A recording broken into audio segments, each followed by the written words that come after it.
Hey there, grade 8s. Welcome back. This is going to be lesson 3 of chapter 2.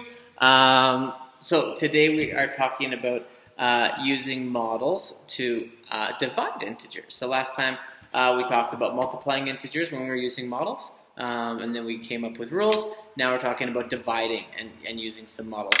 So here I've got some questions. So we're going to use the same one. So we've got 3 and 9. So when we're talking about division, we're kind of talking about a couple things. So the first number always tells us like what the whole is. Okay, a lot of people like to think of division as the opposite of multiplication, and we're going to come up with some stuff to try to help you around that as well. If you prefer multiplications, then we can continue to use multiplication a little bit. So I've got my red and my blue guy to try to help us out. So basically what we've got here is we have a positive. So what we're actually looking at is the number of jumps. So we're going to start with positive 3 and positive 9 divided by positive 3. So we have our positive guy. So we got our blue. And he's facing forward and he's moving forward once again.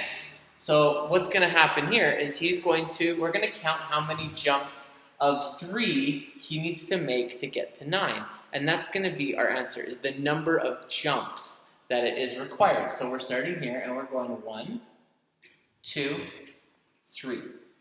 Okay, so it took him 3 jumps, and it was positive 3 jumps, okay, which equals positive 3. Okay. Now you might ask, why is it positive 3? Well, he was facing forward and moving forward. So let's look at this next one, okay? Where does he starts at positive 9, and he's facing forward because it's positive, and he's moving backwards jumps of 3. So he's going 1, 2, 3, all right? So it took us negative 3 jumps to get to the 9. Okay. Now, we're dealing with negatives now, so we're going to use our red guy. So he's facing the negative direction, and he's moving forwards because we have a 3 there. So he's making jumps of 3. So 1, 2, 3. Where do we end up? We ended up at negative 9 there, so that's also a negative. Okay, because he was moving in the direction of negative. Okay, and then the last one, we start here, and we're moving towards, he's moving backwards because it's a negative 3. So he's facing the negatives, but he's moving backwards. So 1, 2, 3, and we end up with 3 positive jumps. Okay, so positive 3. Okay, so our answer is basically telling us which direction is he jumping in.